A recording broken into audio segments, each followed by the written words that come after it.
Adapun yang menyebutkan hadis Rasulullah bahwasanya orang yang mati syahid sesungguhnya mereka mati sebagaimana orang yang digigit kala, yang digigit semut, itu dalilnya umum atau khusus? Khusus.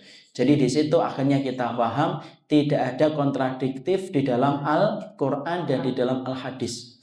Ya, tidak ada yang kontradiktif. Kalaupun ada sesuatu yang sifatnya kontradiktif, bukan kontradiktif. Cara pandang kita yang bodoh, yang tidak paham seluruh ilmu, sampai menjadikan kita menganggap kok kelihatannya bertentangan. Tidak mungkin lah, Allah itu alim kok sampai menurunkan syariat yang kontradiktif itu mustahil. Ya. Selamat datang di channel Langkah Iman Istiqomah. Jangan lupa like, komen, dan subscribe. Dan semoga kita semua mendapatkan ilmu yang bermanfaat. Amin. Sekarang mari kita bahas pada halaman yang ke-44.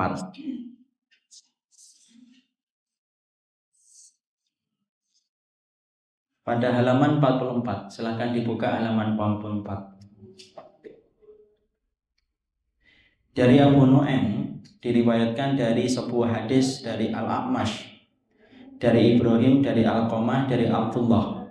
Rasulullah SAW menyampaikan tentang keluarnya nyawa bagi orang yang beriman dan keluarnya nyawa bagi orang kafir. Di sini kita harus memahami berarti ruh itu dimiliki oleh setiap manusia. Manusia itu memiliki ruh bersemayam di dalam tubuhnya dan jasadnya. Cuma dalam kehidupan di dunia yang dominan adalah jasad kita. Makanya ruh tidak terlalu dominan dibandingkan jasad kita. Tetapi ruh itulah yang kemudian menjadikan badan kita hidup, mampu menggerakkan tangan, mampu menggerakkan kaki ketika adanya ruh yang Allah berikan dalam kehidupan badan kita dan tubuh kita. Tetapi sesungguhnya pada satu waktu ketika ajal telah ditetapkan, maka sesungguhnya ruh itu akan keluar, yaitu ruhnya orang yang beriman itu akan keluar, berbeda sifatnya dengan ruhnya orang kafir ketika keluar dari jasadnya. Mari kita perhatikan hadis yang disebutkan oleh Rasulullah SAW. Inna nafsal mu'min takhruju rashhan wa inna nafsal kafirah tusallu kama tusallu nafsul himar. Sesungguhnya nyawa orang mukmin itu keluar seperti keringat, ya. Sedangkan nyawa orang kafir maka sesungguhnya dihunus seperti dihunusnya nyawa keledai. Jadi kita mendapati orang yang beriman keluarnya disertai dengan keluarnya keringat di pelipis dan keningnya. Adapun orang kafir sebagaimana himar, keledai yang dihunus, sebagaimana dihunusnya nyawa keledai. Maka sesungguhnya orang mukmin itu pernah melakukan kesalahan, sehingga ketika dia melakukan kesalahan diberatkan ketika meninggal dunia untuk menghapuskan kesalahan itu. Artinya ada orang-orang yang beriman yang mereka ketika meninggal dunia dibuat oleh Allah sakaratul mautnya menjadi berat. Ruhnya ketika dicabut menjadi sulit. Kenapa? Dia mengalami kesulitan ketika meninggal dunia, merasakan sakit yang luar biasa ketika dia meninggal dunia, karena sesungguhnya untuk menghapuskan kesalahan yang pernah dia lakukan di dalam hidup. Karena proses sakaratul maut merupakan salah satu bagian dari perkara untuk menghapuskan dosa.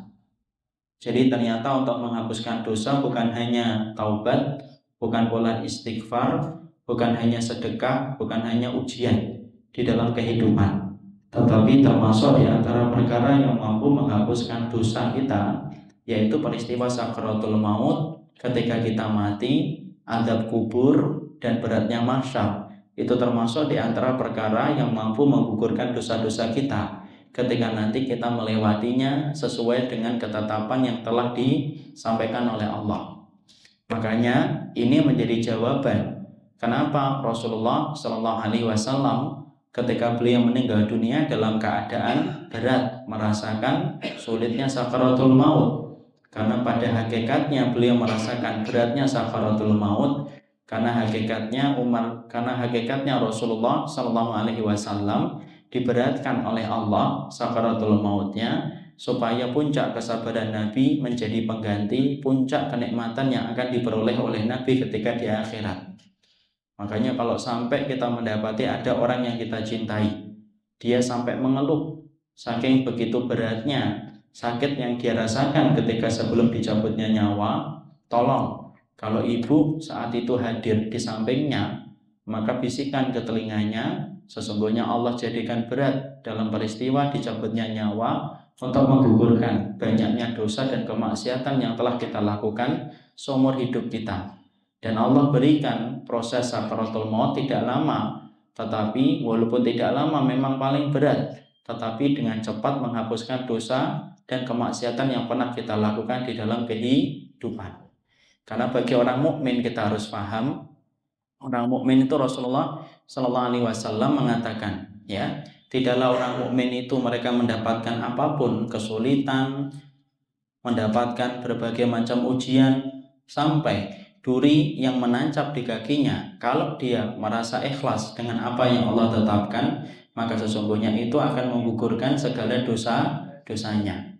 Kalau duri yang nempel di kakinya ibu, ketika ibu mengaduh, merintih atas duri yang menancap itu, kemudian ibu mengaduh dan merintih, ketika ibu merasakan sakit, ternyata Allah ganti dengan penggugur dosa. Apalagi ketika kita merasakan sakit yang lebih berat, yaitu adalah sakit ketika kita dicabut nyawanya dari jasad kita. Ya, makanya yang bisa kita lakukan hanyalah memperingan saja. Tapi apakah sakaratul maut itu bisa hilang? Tidak bisa hilang. Makanya kemarin ibu ingatkan, saya mengatakan Rasulullah tidak pernah meminta diringankan atas apa yang Allah berikan kecuali dalam satu perkara. Apa itu? Sakaratul maut. Sebagaimana doa yang diajarkan oleh beliau, Allahumma hawwin alaina sakaratul maut. Padahal Nabi itu ketika dikasih musibah dalam kehidupan dunia, minta nggak dikurangi? Tidak pernah. Ada nggak riwayatnya Nabi, ya Allah ini musibahnya kok ujiannya berat banget, kurangi ya Allah? Tidak pernah. Bahkan beliau ketika mendapati masa-masa berat ditinggalkan Ibunda Khadijah, mendapati dakwah itu bertumpuk-tumpuk dengan banyak beban, Nabi pun tidak pernah meminta dikurangi oleh Allah. Tapi Nabi ketika ingat tentang sakaratul maut, karena Nabi tahu itu beratnya luar biasa, sampai sekelas Nabi Muhammad sekalipun meminta supaya diringankan, karena sesungguhnya itu hakikatnya berat banget. Walaupun dengan itu konsekuensinya menggugurkan dosa-dosa kita. Ya. Makanya kan sering saya ulang-ulang berkali-kali. Saking beratnya sakaratul maut itu sampai kita mengucapkan aduh aja tidak mampu. Teriak tidak bisa. Sampai kemudian sakitnya bertambah-tambah dan kemudian bebannya bertumpuk-tumpuk, wahnan ala wahnin, sakit di atas sakit, sehingga kemudian menjadikan akhirnya mengeluh sedikit pun tidak mampu. Karena itulah fitrah dari kehidupan yang pasti kita lewati, dan Allah tidak bedakan satu dengan yang lainnya. Adapun orang kafir, kenapa kita melihat ada orang kafir yang meninggal tampaknya gampang, ya kan? Karena saya dulu pernah mendapatkan pertanyaan di waktu di pondok, ada salah satu orang nanya, kenapa orang kafir ada yang meninggalnya gampang, duduk mati, ya? Ada kemudian kayak kemudian Bunda Teresia, duduk kelihatannya kematiannya itu kelihatannya kok gampang, kok tidak merasakan, seakan-akan tidak merasakan sakit. Maka yang pertama, tidak ada yang tidak merasakan sakit, pasti merasakan sakit. Cuma kalau orang kafir, kenapa kok tampaknya lebih mudah bagi mereka ketika dicabut nyawanya daripada orang yang beriman? Jawabannya ada dalam hadis. Apa jawabannya? Karena orang kafir pernah berbuat kebaikan ketika di dunia, Allah balas, yaitu adalah diringankan matinya, supaya kemudian sudah tidak ada lagi yang dibalas dari kebaikan mereka. Di akhiratnya tinggal mendapatkan adab yang pedih atas kekafiran mereka dan kesyirikan mereka. Tapi mereka diringankan ketika mati. Artinya ya udah dikasih sesuatu yang membuat mereka nyaman aja dikit, tapi setelah itu merasakan adab yang pedih. Jadi jawaban kalau kita melihat itu ada tetangga saya kafir, dia tidak pernah beriman sama Allah, tapi kok matinya dibuat gampang sama Allah, pastikan berarti Allah sedang membalas kebaikannya sedikit di dunia supaya tidak ada lagi balasan untuk mereka dalam kehidupan di akhirat. Kalau sudah tidak ada balasan atas kebaikan mereka, apa yang terjadi? Allah menegakkan keadilan, membalas segala kemaksiatan dan membalas segala kesyirikan dan kekufuran yang mereka berani pertunjukkan kepada Allah ketika mereka hidup. Jadi disitulah kita akhirnya paham. Disinilah kita paham, Ibu, semua sunnah itu menjawab segala pertanyaan kita. Cuma masalahnya kita paham atau enggak. Di situ kita belajar atau enggak. Sekarang kita buka pada halaman yang ke-45. Ya. Pada halaman yang ke-45 diterangkan, sebelum nyawa manusia dicabut terlebih dahulu akan mengalami pingsan berkali-kali yang disebut dengan sakaratul maut. Anggota-anggota tubuhnya mengucapkan selamat berpisah satu sama yang lainnya dan hal-hal yang lain.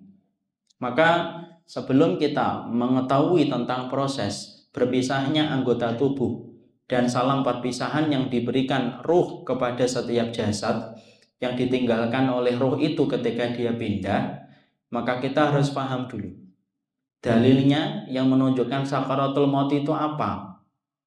Karena ternyata jangan samakan sakit dengan sakaratul maut.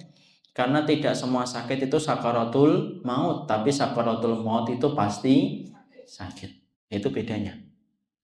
Jadi banyak orang ketika tidak memahami sakaratul maut, mereka berkata, sesungguhnya sakit itu sakaratul maut. Ya enggak. Tidak semua sakit itu sakaratul maut. Jadi ketika kita melihat ada fulan bilang mengaduh, aduh dari 3 hari.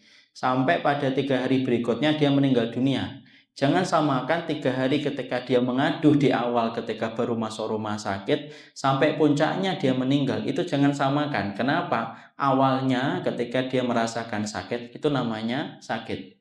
Tapi ujung akhirnya sampai tercabutnya nyawa, sampai dia hilang nafsunya dan hilang keterikatannya dengan dunia, maka pada saat itu disitulah yang disebut dengan sakaratul maut. Nah sekarang kita bahas mana dalilnya tentang sakaratul maut. Karena sakaratul maut adalah perkara yang jarang serta luput dari pembahasan kita seringnya. Karena biasanya orang menyamakan antara proses sakit dan proses sakaratul maut. Ada beberapa sahabat yang bisa sebentar menyampaikan tentang proses yang mereka rasakan. Contohnya Amr bin As.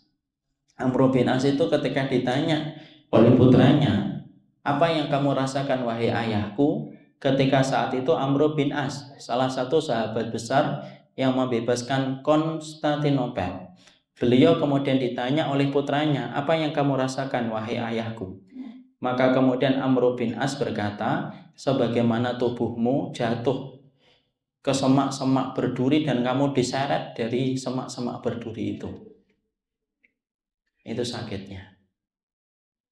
Kemarin saya menjenguk ibu, ada salah satu jamaah yang terkena kanker hati.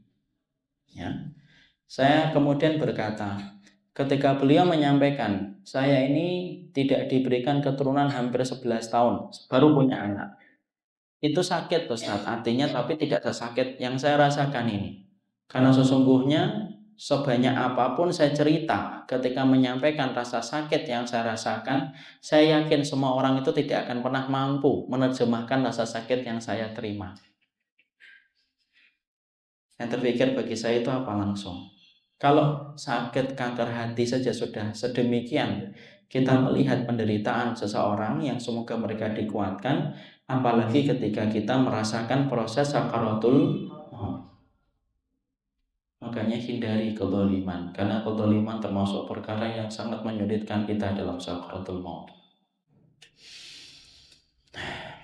Maka kemudian Allah Subhanahu wa taala itu kemudian menyebutkan sakaratul maut di dalam Al-Qur'an pada 4 ayat. Jadi semua di dalam Al-Qur'an Allah sebutkan tentang sakaratul maut yaitu adalah pada 4 ayat. Mari kita baca. Maka kemudian ayat yang pertama sebagaimana dalam surat Qaf ayat yang ke-19. Waja'at sakaratul mauti bil haqqi. Dan sesungguhnya datanglah sakaratul maut itu dengan sebenar-benarnya.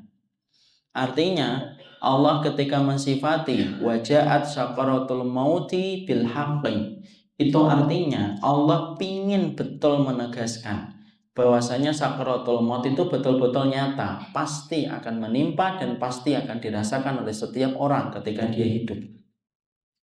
Mungkin ada yang bertanya, Ustadz, bagaimana penjelasan hadis yang menerangkan bahwasanya orang-orang yang meninggal dalam keadaan berperang di jalan Allah, gugur di jalan Allah, maka dia tidak merasakan sakaratul maut, tetapi dia mati sebagaimana digigitnya semut. Yamutu kamasil qarsah. Sesungguhnya orang yang mati ketika gugur di jalan Allah, ketika tulus ikhlas dia berjuang untuk meninggikan kalimat Allah, maka dia mati sebagaimana orang yang digigit semut. Bagaimana mendudukkan dengan surat Qaf ayat 19? Berarti bertentangan dong Ustaz, kontradiktif. Kita harus paham cara menjawabnya. Sesungguhnya tidak ada dalil. Kalau disebut dalil itu 3. Perkataan Allah, perkataan Rasul, dan perkataan sahabat. Tidak ada perkataan dalil yang bertentangan dan kontradiktif di dalam Al-Quran. Cara mendudukkan masalah ini gampang. Ayat ini adalah ayat umum. Ayat umum itu apa umum? Ayat yang bersifat umum. Semua orang pasti merasakan sakaratul maut. Tidak ada pengecualian. Tetapi ada ayat yang dia itu bersifat, ada dalil yang bersifat takhsis. Takhsis itu apa? Dalil pengkhusus, di mana ada pengecualiannya. Makanya dalam bahasa usul fikih, ma min qaidatin amatin illa fihi istisna. Makanya ada sebuah kaidah di dalam ilmu usul. Tidaklah ada sebuah kaidah umum, dalil umum, kecuali ada dalil-dalil khusus yang berkaitan atas keumuman satu ayat. Contoh, ketika kita bicara tentang ahlul kitab itu kafir atau tidak kafir? Kafir. Ahlul kitab kafir atau tidak? Kafir. Tapi ada pengkhususan nggak tentang ahlul kitab? Ada nggak pengkhususan tentang ahlul kitab? Ada tidak pengkhususan ahlul kitab? Saya bertanya, ada tidak pengkhususan ahlul kitab? Siapa yang mengatakan tidak, angkat tangan. Ada tidak pengkhususan ahlul kitab? Apa pengkhususannya ini? Apa pengkhususan ahlul kitab apa? Apa? Apa itu? Jangan memberikan jawaban yang membuat ustadznya menjadi tidak paham. Baru ya? Kemajuan ini. Apa kemudian pengkhususan ahlul kitab apa? Jangan ngeliatin saya nanya. Pengkhususan ahlul kitab itu ibu, sesungguhnya wanita mereka boleh dinikahi. Makanan mereka halal atau haram? Makanan dan sembelihan mereka halal atau haram?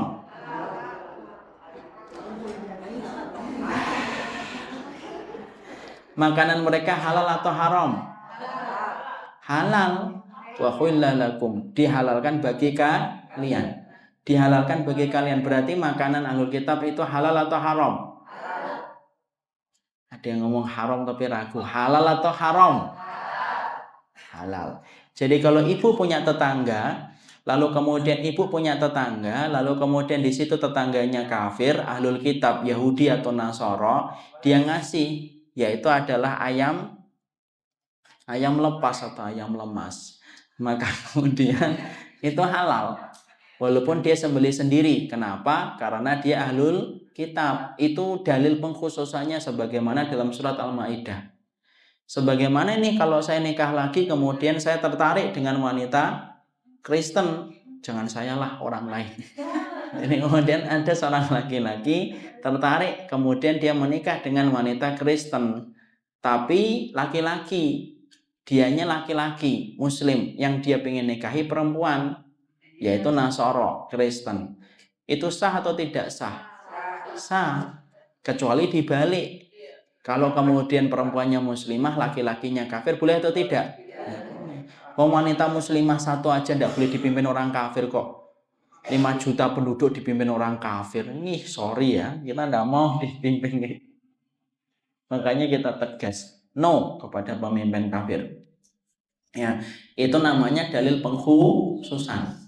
Makanya sampai di sini surat Qaf ayat yang ke-19, waja'at sakratul mauti bil haqqi. Sesungguhnya telah datang sakaratul maut dengan sebenar-benarnya. Berarti ini dalilnya umum atau khusus? Dalilnya umum atau khusus? Umum. Adapun yang menyebutkan hadis Rasulullah bahwasanya orang yang mati syahid sesungguhnya mereka mati sebagaimana orang yang digigit kala, yang digigit semut, itu dalilnya umum atau khusus? Khusus. Jadi di situ akhirnya kita paham tidak ada kontradiktif di dalam Al-Qur'an dan di dalam Al-Hadis. Ya, tidak ada yang kontradiktif. Kalaupun ada sesuatu yang sifatnya kontradiktif, bukan kontradiktif. Cara pandang kita yang bodoh, yang tidak paham seluruh ilmu, sampai menjadikan kita menganggap kok kelihatannya bertentangan. Tidak mungkin lah, Allah itu alim kok sampai menurunkan syariat yang kontradiktif, itu mustahil. Ya. Makanya itu yang kita harus pahami. Dalil yang kedua, yaitu adalah dalil yang disebutkan oleh Allah di dalam surat Al-An'am.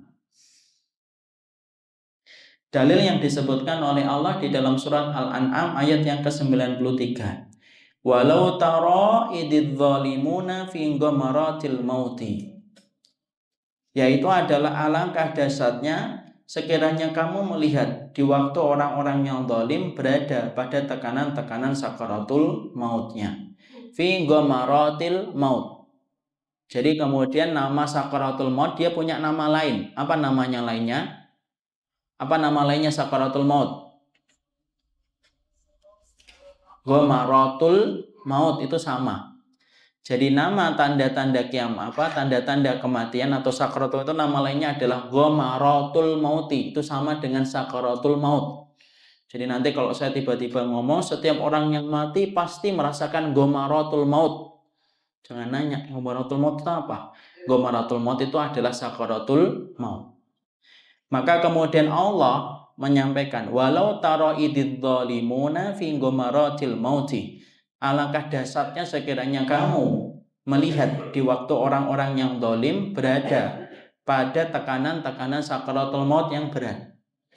Di situ kemudian kita mendapati Allah menyampaikan bahwasanya proses ghamaratul maut yang Allah timpakan kepada orang zalim itu memberikan kepada kita sebuah ilmu bahwasanya sakaratul itu maut ada. Bukan hanya kepada orang mukmin, tetapi Allah berlakukan kepada setiap manusia. Satu golongan saja yang tidak pernah merasakan sakaratul maut, yaitu adalah orang-orang yang mati membela kalimat Allah. Jadi kalau kita kembali Ibu, kejadian yang ada di Aleppo walaupun kita sedih, dan kejadian yang ada di Myanmar walaupun kita bersedih pula, ada yang membuat kita bisa tersenyum walaupun di hati yang paling dalam. Bahwasanya nasib yang mereka alami ketika mereka melewati sakaratul maut, sesungguhnya mereka tidak merasakan sakit. Tetapi dia betul-betul merasakan keindahan ketika dia meninggal dunia. Walaupun tampaknya betul-betul dalam pandangan kita adalah sebagaimana orang yang begitu tragis nasibnya. Coba kita lihat kan orang-orang yang terkena bom-bom itu. Kepalanya pecah, kemudian ada yang ditusuk berkali-kali, ya kan? Dan itu memang dari dulu kayak gitu. Ya. Ibu tahu nggak kejadian yang paling menakutkan, hal yang paling menakutkan di Suriah itu bukan hanya ketika satu daerah sudah dimasuki oleh pasukan Bashar al-Assad laknatullah alaihim. Tapi yang juga sangat menakutkan itu apa? Kalau jatuhnya bom itu bukan hanya di pusat ledakannya, tapi percikan-percikan dari pecahan-pecahan mortar itu yang sangat berbahaya. Karena pecahan mortar atau pecahan rudal balistik ataupun bom-bom barmil, itu bongkahan-bongkahan pecahannya itu nggak sekecil. Ini kecilnya kan peluru. Kalau peluru aja sudah begitu sakitnya, itu pecahannya bongkahan-bongkahannya segini-segini, Ibu. Dan ketika masuk ke tubuh dia itu muter dia. Makanya masuknya kecil, nanti keluarnya di belakang gede. Dan itu nembus itu. Nembus. Ada yang nggak nembus, mungkin jaraknya dia terlalu jauh dari pusat jatuhnya bom, dia agak jauh, maka dia masuk ke tubuh jelek, maka kemudian muter karena sudah jauh terlemparlah. Daya putarnya tidak terlalu berat, tapi ya juga sudah merusak di bagian organ tubuh. Kalau yang dekat, udah, itu kemudian kita dapati sini berlubang, sini berlubang, sini berlubang, sini berlubang, nembus itu. Kayak daya ledaknya luar biasa. Karena segala macam senjata itu diuji coba di Suriah. Kenapa? Satu daerah yang hari ini konflik, sehingga kemudian semua senjata bisa diuji coba itu ya di Suriah secara legal. Sehingga kemudian mereka mengukur daya rusaknya dalam setiap senjata yang mereka miliki supaya mampu mereka mengujinya nanti di tempat-tempat peperangan yang lainnya. Makanya saya pernah sering sekali kalau ibu nanti saya perlihatkan fotonya, itu namanya Sazoya. Sazoya itu pecahan-pecahan roket. Pecahan-pecahan roket itu Masya Allah segede-segede segini nih, segempal segini nih. Dan itu masuknya itu tidak terkira kalau sudah mak bleng sepersekian detik mak bles, langsung pecah itu semua kaca. Pecah semuanya. Kemudian engsel pintu lepas, kayak anginnya begitu kuat. Kemudian yang paling berbahaya walaupun kita merunduk itu apa? Walaupun kita tiarap, yaitu pecahannya itu nyasar kemana-mana. Karena menyasarnya itu kan pecah dia. Dan itu tidak beraturan. Random dia mecahnya itu, bomnya itu random. Jret kemana-mana. Dan itulah yang banyak membuat anak-anak kecil kena itu di situ. Ya, rata-rata kan kenanya di kepala ibu. Ya kan mereka kan kecil. Pas ketika jatuh bomnya kan mereka kondisinya lagi bermain-main, lagi kemudian ini. Dan itulah yang terjadi. Tapi ketika kita melihat konteksnya ini dalam hadis yang tadi kita sebutkan, mereka tidak merasakan sakaratul maut walaupun menurut perkiraan mata kita sesungguhnya apa yang mereka rasakan itu berat. Karena apa? Pecah kepala kok. Pecah kepala ibu. Sini pecah itu biasa, sini rongga biasa. Ada itu ikhwan kena sininya, ini lobek. Ini namanya tulang iga, ya kan?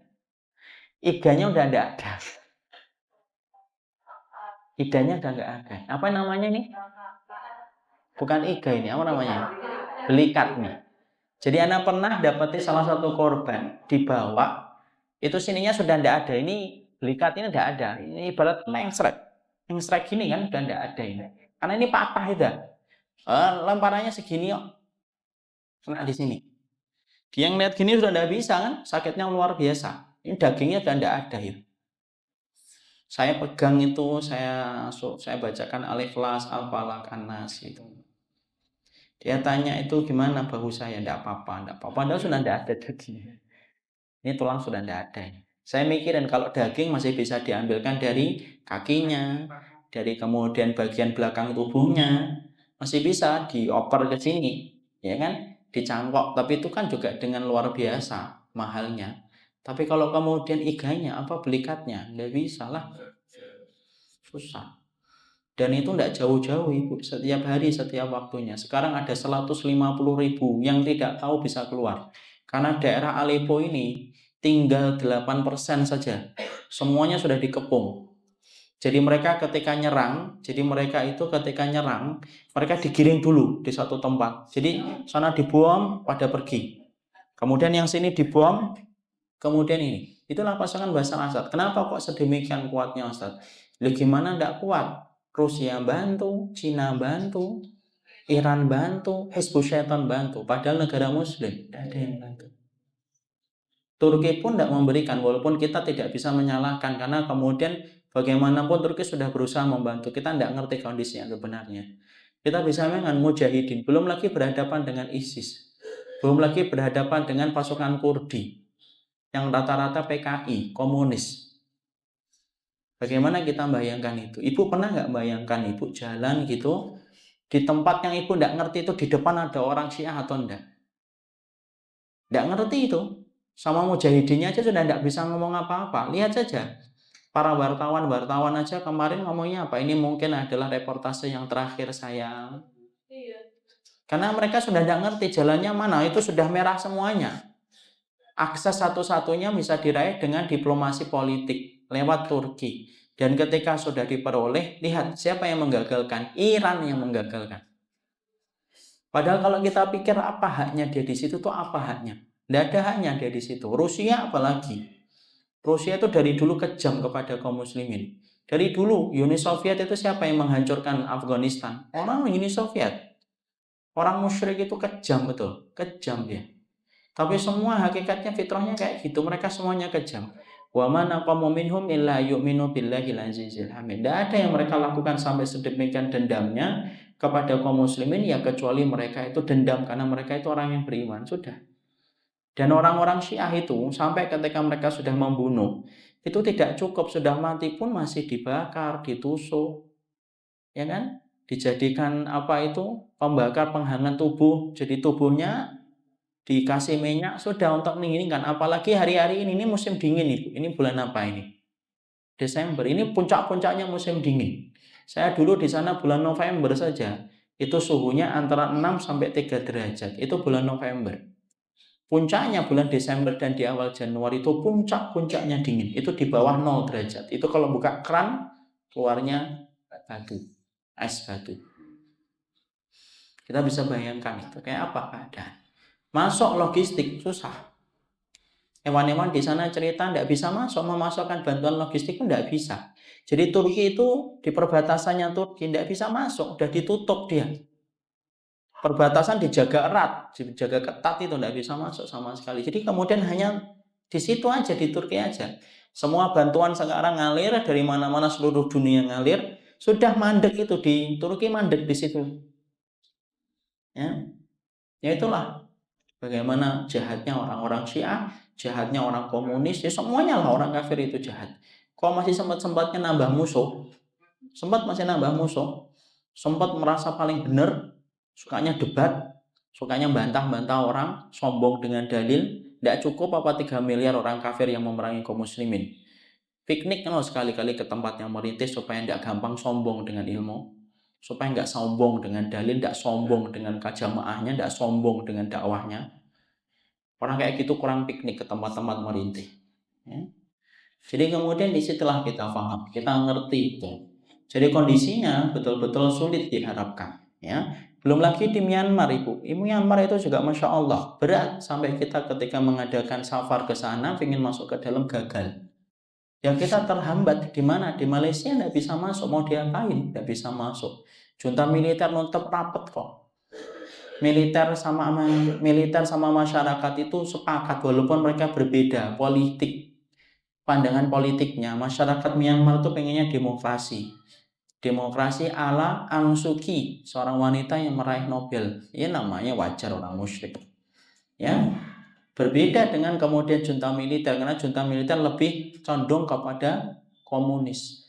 Tapi walaupun mereka berbeda, sama mereka sikapnya kepada kaum muslimin Rohingya itu bencinya luar biasa. Ya. Jadi kejadian-kejadian yang kita lihat, ada orang dibakar hidup-hidup sampai keluar asapnya, itu ya benar, tidak ada. Saya bertanya sama orang-orang yang mengungsi di Malaysia Rohingya itu, saya nanya sama mereka, ini gambar-gambar ini benar atau enggak? Karena saya khawatir itu hoax, saya khawatir itu editing. Dia mengatakan enggak, ini benar, ini kejadiannya di sini, ini kejadian di sini, ini kejadian di sini. Benar itu Ibu. Kita bisa pikirin, Masya Allah. Ya, ternyata apa yang kita lihat itu benar. Rohingya, mereka merintih-rintih karena apa? Tidak dapat akses logistik, tidak dapat bantuan. Memasukkan bantuan beras itu tidak bisa. Padahal cuma bawa beras. Jadi sengaja mereka itu dimatikan pelan-pelan. Dimatikan pelan-pelan. Karena apa? Ngantarkan bantuan tidak bisa. Lembaga kemanusiaan tidak laku di sana. Susah. Kenapa? Kalau kita kemudian memaksakan atas nama lembaga kemanusiaan masuk itu tidak bisa. Sudah diawasi dari masuk itu tidak bisa.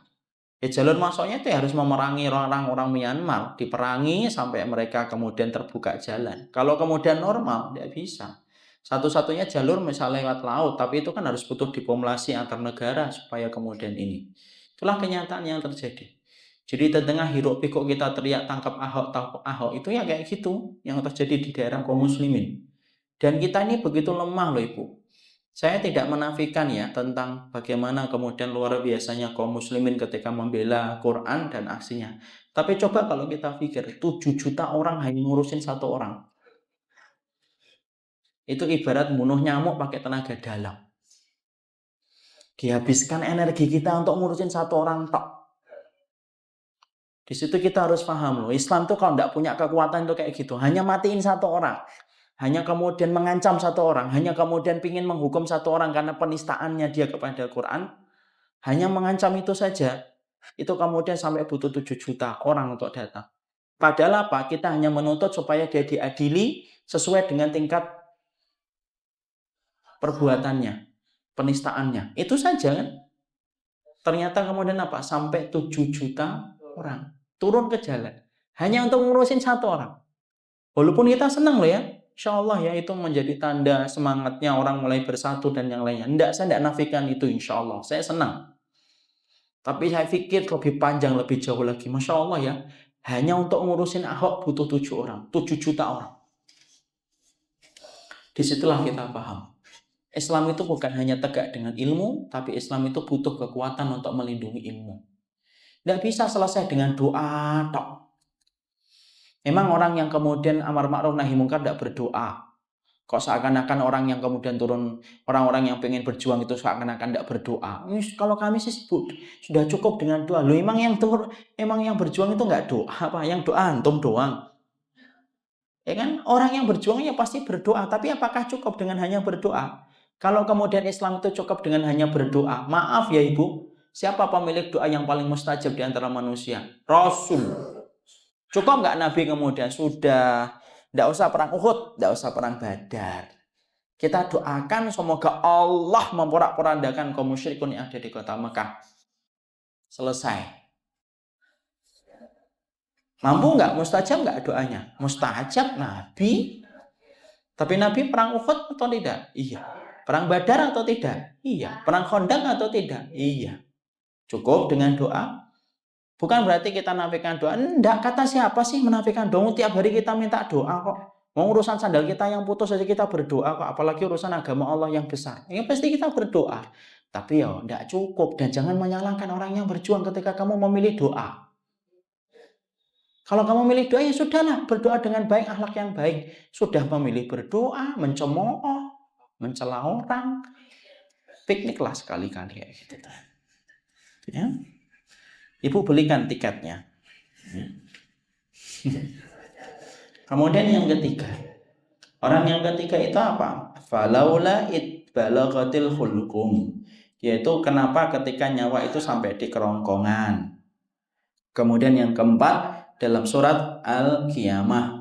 Kalla idza balaghatit taraqi. Yaitu adalah kalla idza balaghatit taraqi. Sekali-kali jangan apabila seseorang itu telah mendesak sampai ke kerongkongannya. 4 ayat ini menunjukkan tentang sebuah faedah penting. Sakratul maut itu ada dan ditetapkan dengan banyak dalil yang telah disampaikan oleh Rasulullah, yang telah disampaikan oleh Allah Subhanahu wa Ta'ala.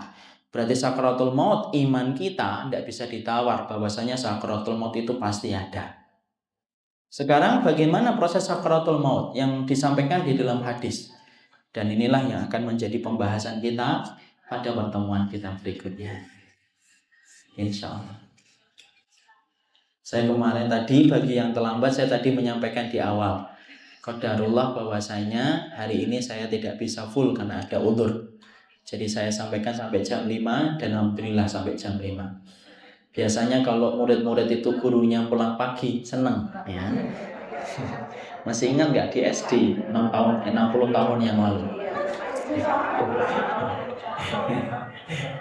Jadi kemudian kita kemudian mendapatkan yang insya Allah.